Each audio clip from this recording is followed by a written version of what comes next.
All right, team, let's get started. We're diving into the AI Specialist Playbook today, and we're not messing around. We're going straight to the core of what makes or breaks an AI project.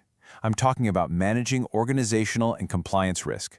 Get this right, and you deliver real value. Get it wrong, well, it gets expensive. This is your guide to navigating those tricky waters. So let's just jump right in, shall we? I want to ask you one critical question. I see this trip people up all the time, no matter the industry, no matter the size of the team. What is the #1 pitfall in enterprise AI? Seriously, take a second and think about it. What's that hidden trap you've maybe even seen yourself? And boom, there it is. The answer probably isn't what you were thinking, right? It's not some super complex technical bug or a flawed algorithm. Nope. The biggest risk is just moving too fast. It's that pressure from the top to just get something out there without taking the time to build a solid foundation. You know, we've all seen this play out. A company launches a shiny new customer service bot, but they skip the boring stuff like data governance, and what happens? The bot starts spitting out wrong info, or even worse, sensitive customer data.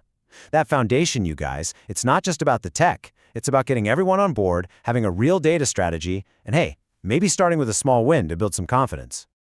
Okay, so if a weak foundation is the enemy, how do we build a strong one? Well, that's where having a good playbook comes in. Let's dig into the strategic frameworks you need to know. We're going to break down the 3 main ways you can approach this. First up, we have the foundation approach. I want you to think of this one like you're building a skyscraper. It's all about that blueprint. You've got to be methodical, right? You focus on stability. You're pouring the concrete, putting up the steel frame. That's your data governance, your security, getting the right skills on the team. And you do all of that before you even think about the fancy stuff on the top floors. This approach is all about building something that's going to last. All right, next is the iterative approach. So if the first one was the architect's blueprint, this one is more like being a sculptor. You're not trying to get it perfect on day one. It's built for a world that's always changing. The whole idea is to learn as you go. You build a little, you test it, you see what works, you make some adjustments, and you do it all over again. It's that classic build, test, learn cycle. This is how you stay quick on your feet and adapt to whatever comes next. And our third model is the integrated approach. This one is just super practical. Look, AI can't just be this weird, separate thing that lives in a corner. It has to actually connect to what your company already does. So this approach is all about weaving AI right into the fabric of your organization, your existing systems, your daily workflows. The goal is to make it feel like a natural, seamless part of how you already get things done. So the big question, which one do you pick? Foundational, iterative, or integrated? Well, here's the big secret. It's a trick question. You don't pick just one. The smartest, most successful teams I've worked with, they don't stick to a single playbook. They're flexible. They mix and match, taking bits and pieces from all 3 to create a custom strategy that actually fits where their organization is at right now. All right, so we've got the big picture strategies down. Now let's get our hands dirty. It's time to talk tactics. Let's get into the actual game plan. A simple 4-step guide you can take back to your desk and start using immediately. So here it is. It's a really simple but incredibly powerful 4-step loop. First, assessment. You have to take a hard, honest look at where you are right now and figure out where the holes are. Second, planning. Don't just wing it. Build a real plan with clear goals and know how you're going to measure success. Third, execution. This is the go button. You implement the plan, you keep an eye on risks, and super important, you keep your stakeholders in the loop.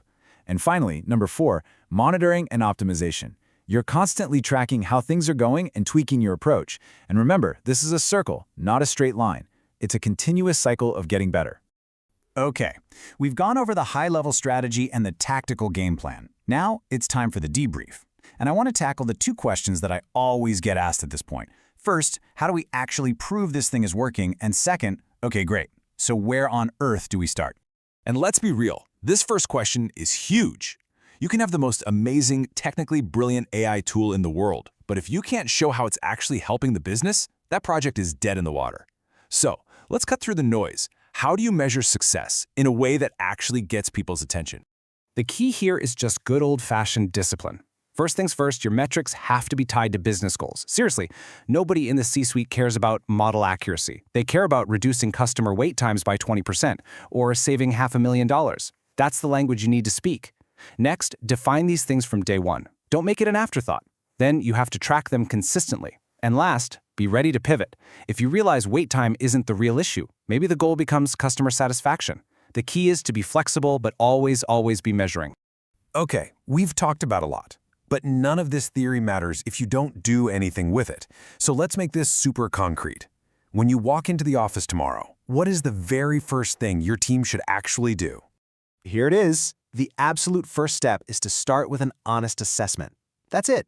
Take those 3 frameworks we just talked about, the foundational, the iterative, and the integrated, and use them like a scorecard. Grade yourselves. Where are you strong? Where are you weak? That honest look in the mirror is the only way you're going to build a roadmap that's pragmatic, realistic, and that will actually get you where you need to go. So if you walk away with just one thing today, please let it be this. Mastering risk management, all that organizational and compliance stuff, it's not a nice to have, it is non-negotiable. It is the essential skill for anyone who wants to lead successful AI projects and deliver real, consistent value. Honestly, it's what separates the pros from the people just playing around with new tech. And so I'll leave you with one final question to think about.